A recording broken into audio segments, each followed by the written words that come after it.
আবারও ইসরায়েল ইরানের উপর হামলা চালিয়েছে। বলা হচ্ছে যে শনিবারের সময়ে বা সকাল বেলাতেই ইসরায়েল আরো 30টি জঙ্গি বিমান নিয়ে ইরানের উপর হামলা চালায় এবং এই হামলায় ইরানের একজন শীর্ষ কর্মকর্তা বা সামরিক কর্মকর্তা তারা নিহত করেছেন, এটা ইসরায়েল দাবি করতেছে।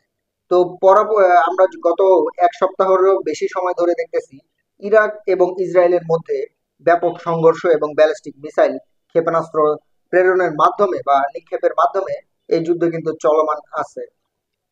ইসরায়েল প্রথমে যে হামলাটি চালিয়েছিল সেটা হচ্ছে দুশোরও বেশি যুদ্ধ বিমান নিয়ে ইরানের উপর হামলা চালায় এবং সেখানে কিন্তু ইরানের ব্যাপক ক্ষতি হয় এবং সামরিক অনেক ঊর্ধ্বতন কর্মকর্তা সেখানে নিহত হয়। তো এর পরপরই আমরা দেখেছি যে ইরান ইসরায়েলের উপর ব্যাপক পরিমাণে ব্যালিস্টিক হামলা চালিয়েছে। এতে করে এখন পর্যন্ত 400রও বেশি ব্যালিস্টিক মিসাইল ইরান ইসরায়েলের উপর নিক্ষেপ করেছে। তো এখন এখানে কিন্তু অনেক প্রশ্নই জাগে যে আসলে ইরান কিভাবে ইসরায়েলের এই অত্যাধুনিক আকাশ প্রতিরক্ষা ব্যবস্থা ভেদ করে ইরানের উপর হামলা চালাচ্ছে বা কিংবা তাদের ব্যালিস্টিক মিসাইল সেখানে কিভাবে আঘাত হানছে। তো আজকে আমি এই বিষয়ে কিছু বলার চেষ্টা করব। আজকে আমার আলোচনার মূল উদ্দেশ্যই হচ্ছে ইরান ইসরায়েলের উপর এই ব্যালিস্টিক মিসাইল গুলো হামলা চালাচ্ছে। আমরা দেখেছি যে আসলে ইরান প্রথমে যখন নাকি ব্যালিস্টিক মিসাইল গুলো হামলা চালায় তখন কিন্তু নর্মাল অর্থাৎ সাধারণ কিছু ব্যালিস্টিক মিসাইল এবং সাধারণ কিছু ড্রোন ইসরায়েলের উপর নিক্ষেপ করে। এতে করে তাদের প্রাথমিক ধারণা পোষণ করা উচিত ছিল যে আসলে বা তারা ধারণা নিতে চাচ্ছিল যে ইসরায়েল কি পরিমাণ আকাশ প্রতিরক্ষা ব্যবস্থার মাধ্যমে তাদের দেশটিকে বেষ্টিত করে রেখেছে। তো সেই সুবাদেই ইরান সাধারণ কিছু ড্রোন এবং ব্যালিস্টিক মিসাইল ইসরায়েলের উপর নিক্ষেপ করে এবং সেখানে তারা অনেক কিছুই ধারণা পোষণ করে এবং তাদের মধ্যে তাদের আকাশ প্রতিরক্ষার ব্যবস্থার যেসব সিস্টেমগুলো আছে সেগুলো সম্পর্কে অবহিত হয়। তো এখানে একটা সময়ের খেলা এখানে নিহিত রয়েছে। তো যখন নাকি ইরান ব্যালিস্টিক মিসাইল কিংবা ড্রোন গুলো সেখানে নিক্ষেপ করে তখন ইসরায়েলের আকাশ প্রতিরক্ষা ব্যবস্থা থেকে যেসব মিসাইল গুলো সেই ব্যালিস্টিক মিসাইল গুলোতে আঘাত হানে, তো সেগুলোর মধ্যেই হচ্ছে একটা সময়ের খেলা চলে।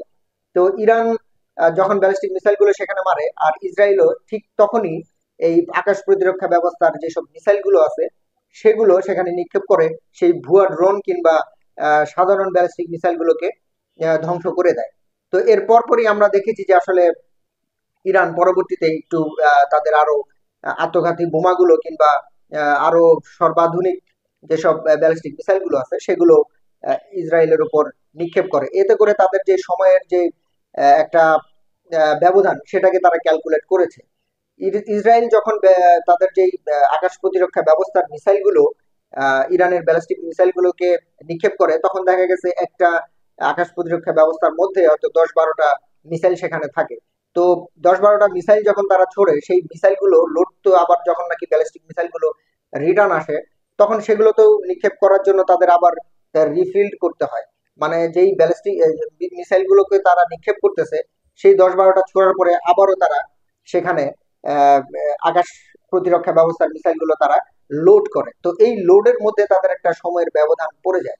তো সেই লোডটা করতে তাদের 11 মিনিট সময় লাগে। আর ইরান যখন তাদের ব্যালিস্টিক মিসাইল গুলো ইসরায়েলের উপর নিক্ষেপ করে তখন আকাশ প্রতিরক্ষা ব্যবস্থা ইসরায়েলের যে আকাশ প্রতিরক্ষা ব্যবস্থা সেই সময়টা তাদেরকে যখন ডিটেক্ট করে কিংবা ধরে নেয় যে মিসাইল আসতেছে, তো সেই সময়ের থেকে 7 মিনিটের মধ্যে ইসরায়েলের ভূখণ্ডে সেই ব্যালিস্টিক মিসাইল গুলো আঘাত হানে। তো তাদের যখন নাকি রিফিল করতে 11 মিনিট সময় লাগে কিন্তু সেইখানে দেখা যাচ্ছে যে 7 মিনিটের মধ্যেই ইসরায়েলের উপর ইরানি মিসাইল গুলো হামলা চালাচ্ছে। তো সেখানে তারা রিফিল করতে পারে না, যার কারণে ইরানের যেই ব্যালিস্টিক মিসাইল গুলো আছে সেগুলোকে তারা ধ্বংস করতে পারে না। তো এই যে একটা সময়ের ব্যবধান, এই সময়ের ব্যবধানগুলোকে ক্যালকুলেট করেই ইরান ইসরায়েলের উপর হামলা চালাচ্ছে এবং এতে করে ইসরায়েল ব্যাপক পরিমাণে ক্ষতিগ্রস্ত হচ্ছে। তো সাধারণভাবে ইসরায়েল প্রথমে মনে করেছিল যে ইরান আসলে প্রথম দিকে যেই নর্মাল হামলাটি চালাচ্ছিল, তো সেখানে তারা মনে করতেছিল যে ইরানের অনেক কিছুই হয়তো নাই, তারা হয়তো ঠান্ডা হয়ে গেছে 2-4টা মেরেই। আসলে বিষয়টা এরকম না।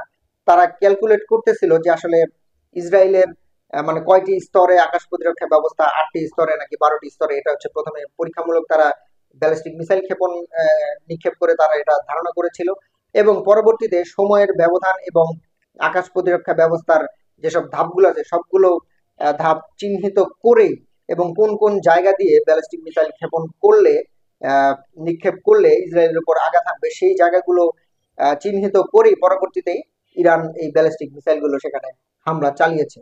এতে করে ইসরায়েল এখন পুরোপুরি নাকানি চুবানি খাচ্ছে এবং ইসরায়েলের মধ্যে ব্যাপক পরিমাণে ক্ষতিগ্রস্ত হচ্ছে। তো ইসরায়েলের নাগরিকরাও এখন এই নেতানিয়াহু সরকারের বিপক্ষে তারা আন্দোলন করতেছে এবং ইরানকে তারা সরি বলতেছে যে ইরান উই আর সরি, আমরা শান্তি চাই, এরকম স্লোগান দিয়ে তারা এখন সেখানে বিক্ষোভ মিছিল করতেছে। আসলে দেখা যাক যে আসলে যুদ্ধ কি পরিমাণ সামনের দিকে আগায়। তো সামনের ভিডিওতে নতুন কিছু নিয়ে আবার দেখা হবে ইনশাল্লাহ। দেখা যাক সামনে কি হয়, আমরা সেই অপেক্ষায় থাকি।